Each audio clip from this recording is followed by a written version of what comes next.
Yo, hey guys, Beast, back with some more Beastly content, and today I am on Vampyr. So I am doing currently I am doing a Let's Play of this game. As you can tell, this character here is a lot higher level than the character on my Let's Play. As of the episode currently out, this is my friend slash bro's Let's Play or playthrough of it, and he is level 25. So I just wanted to go over the skill tree real quickly for those that do not know. So first of all, it will start you out originally saying auto. Whatever this is, I think it's just healing yourself. And yeah, it is a required skill, and then you're required to take one of these three aggressive ones. So I'm gonna go ahead, and he told me not to spend, but I have a spend 0 XP to reset skills. I'm gonna go ahead and take all the aggressive ones, and I'm going to show them off. I'm actually gonna show off every single skill real quickly, just so you'll know what they do. But anyway, if you're doing a build, or if you're playing through this game, you're probably going to want to know what does what. So, I'm going to go ahead and unlock everything because that makes sense. You're probably going to want to know what to take with you. So, first of all, I'm going to go ahead and just kind of show off these three aggressive ones. Claws is kind of like an upgrade melee attack. It's kind of like your sword or whatever you're using, but like a bit higher, and it can do quite a bit of damage. You can upgrade it to do quite a bit of damage. There is Blood Spear. I haven't really tested it out. You throw a spear made of blood, which can pass through enemies in front of you. Once again, a ranged weapon, kind of cool. There'll be gameplay of it right now. Shadow Mist. Place a cloud of shadows at the target's feet.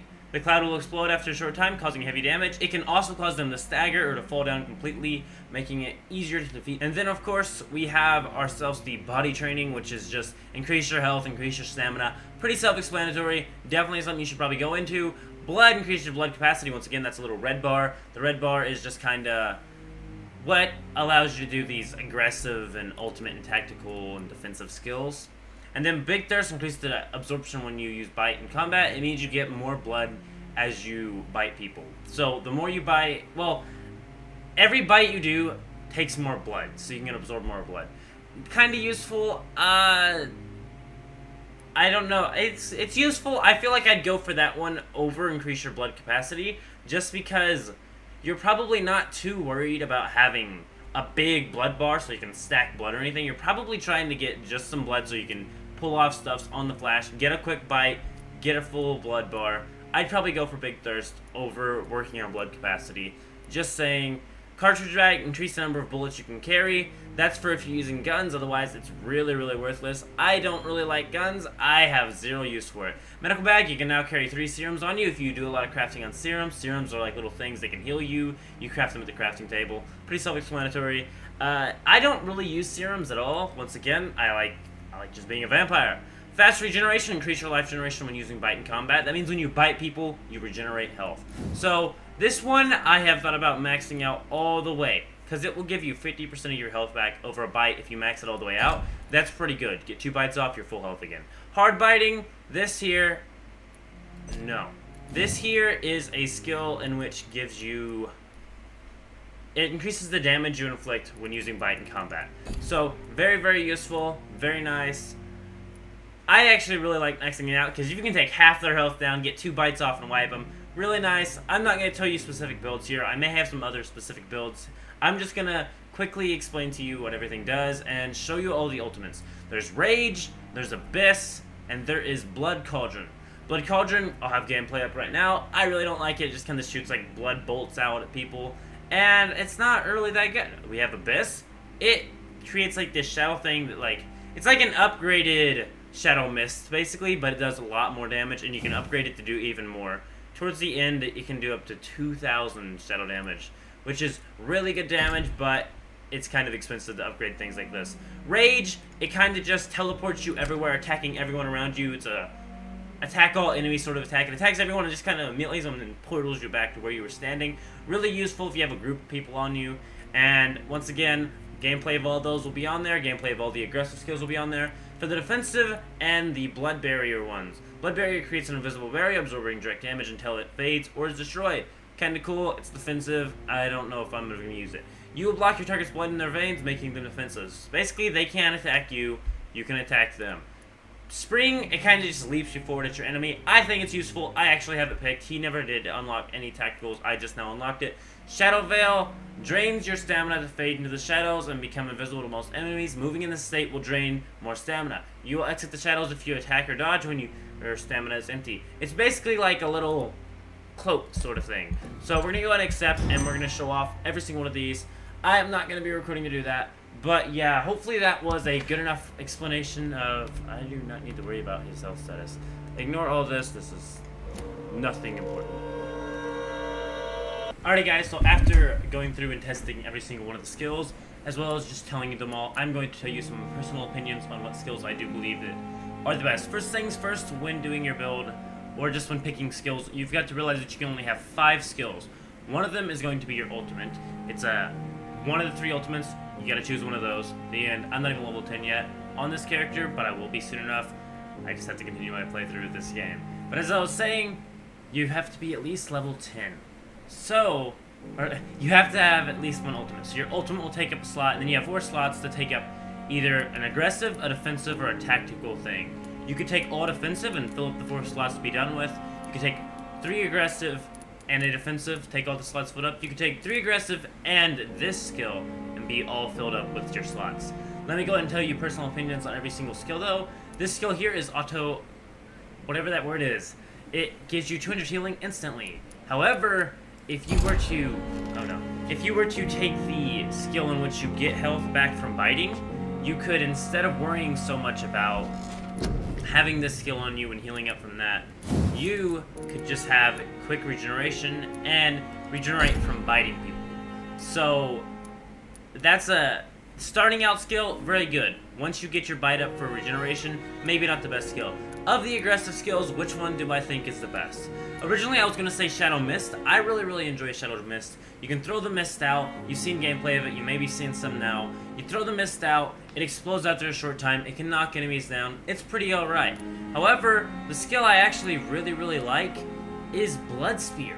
It is really good because you can stun them. You can put it in correlation with other things like coagulation, blood barriers.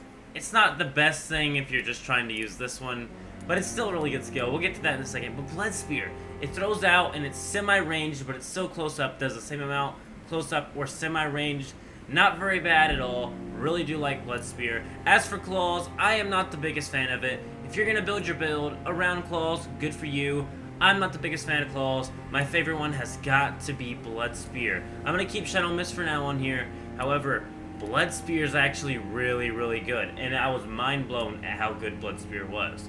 So the next thing we're going to go on over to is defensive stats, okay, or defensive active skills. We have Blood Barrier. Blood Barrier, as you've seen, creates the barrier. The more you create, like the more you upgrade it, the more hits you can absorb. The longer it lasts 5 seconds. Really good. It means you can get hit one time and not even be worried about it. It's really good, but of my 2 favorite defensive skills, Coagulation has to be there. You can lock them up with Coagulation, they can't move, and you can go in there and you can hit them with your secondary weapon, or if you're using two-handed where it will knock down their, I don't know what it is, stamina bar maybe? Whatever thing it is that allows you to bite them, you can get that bar knocked down while you have them locked up. It takes 2 seconds control by default. I believe it has like 15-second cooldown, but you can get them down enough where you can bite them, then you could go ahead and heal up with that. You could go get some blood so you can do some of these other skills. Overall, very good skill. It does not cost anything to use, neither does Blood Barrier. However, Coagulation is just really nice. Of the 2 defensive, I really like Coagulation. As for tactical, we have Spring as well as Shadow Veil. Shadow Veil can be useful. Once again, it's just kind of a cloak. I'm not the biggest fan of the cloak on this because, well, it costs stamina, but it also costs blood. So it drains your stamina and your blood. So if you're using it to get away so that you can hide from the enemy and regenerate your stamina, if you're invisible while doing that, you're still draining stamina. So I don't think it's the best thing to use, personally. Next is Spring. I really like Spring. It's kind of like just basically a portal that portals you from wherever you're standing right in front of the enemy. You can do that in correlation with... I really like Blood Spear because it can go... It does basically the same as Claws, except for it does more and it's longer range. I've missed so many times with Claws, I don't know if I left gameplay in, But I missed with claws. I never missed with blood spear, except for one time when I wasn't locked into an enemy. Lock onto an enemy, blood spear hits every single time. Lock on with shadow mist, it can hit, but unless it explodes, it doesn't do damage. Of the aggressive ones, blood spear is my favorite. Of the 2 defensive ones, coagulation is my favorite. Of the 2 tactical ones, Shadow Veil's nice if you're building a very specific build where you want to turn invisible and get sneak attacks on them. Otherwise, it's really not worth it. Spring, really good if you are looking for something that will just teleport you straight to the enemy you want to defeat. It's a really good skill. Next, we will go on to the ultimate. My favorite ultimate has to be, after testing it actually, either Abyss or Rage. I do actually like Blood Cauldron. It causes them to violently explode, dealing damage to the target and anything nearby. I actually really like it. What it does is kind of like locks them up so you could once again go attack. It takes kind of like coagulation and also a little bit of damage over time. It's alright. I don't think it's the best of these though. You get way, way, way more damage out using Rage or Abyss. Abyss grabs them up kind of like Shadow Mist, except for it grabs them and holds them in the air so that they cannot get free, and it stabs them with some sort of bolt. They can resist it like anything else. However, of the 3, I really, really like Abyss. However, Rage is good as well if you're trying to defeat a big group of enemies. Big group of enemies comes at you, you use it, you attack them all, you go back, and you can continue fighting. Really, really useful. Just of the 3, I do think it's either Abyss or Rage. Really close thing there. As for what you should pick for passive skills, once again, it goes on your build, but the least useful ones, at least in my eyes, unless you're going for a gun build. If you're going for a gun build, you need to upgrade your Cartridge Bag to the fullest. Otherwise, you're just really... Who's that? Anyway, you're just really not gonna have enough bullets. Same for medical bag. If you want to carry serums on you, you upgrade it. I don't find serums useful at all because of the fact that you have to craft them, you have to get the materials already, and it's just kind of something that requires you to have to stop by a hideout every 5 seconds in order to have. They are useful. They can be useful if you're in a bind, but I don't see the upgrade being that useful. The next thing I'm going to go over is your bite. I really, really do think hard biting is really nice. I think being able to do a lot of damage with a bite is really nice. Once again, it all depends on your build.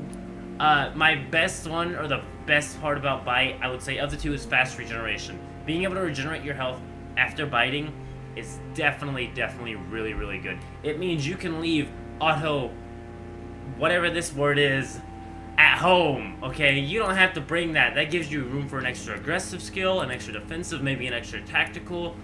You name it, it gives you more room. Next, we're going to go on over to blood. What I think of blood. Big Thirst increases your blood absorption when using bite in combat. I'm not really sure where you should stop upgrading this, because it's really, really useful. And 200% blood, would that not be more than your bar? I suppose probably just upgrading it a bit's alright, because you're going to get more blood out of your bite. Definitely useful to upgrade if you're just trying to get a quick bite, be able to get some aggressive skills out, be able to use your tactical, maybe use a defensive, even though defensive doesn't cost anything. So use your tactical, use your aggressive skills. Probably a good thing to get Big Thirst. If you are wanting to build some weird build where you just stack blood, you get big bars of, like you get a big old bar of blood, and then you go out and you just go wreck everything. I could see someone building a build like that. Personally, not my cup of tea. But if you are doing that, definitely increase blood capacity. Probably still a good idea to increase it at least a little bit. For body, we have physical paralysis and body conditioning. That basically increases your health and your stamina. I do think these are really, really nice things to have. It's nice to have more stamina. It's nice to have more health. You can get hit a couple times and not die instantly. You can hit a couple times and not instantly be tired. Really, really useful. That's my personal opinion on these skills. Once again, damage inflicted and regeneration of health. I have went over all my favorite skills. I am out for now. Hopefully you enjoyed the video and keep it beast mode. I am out. See yas.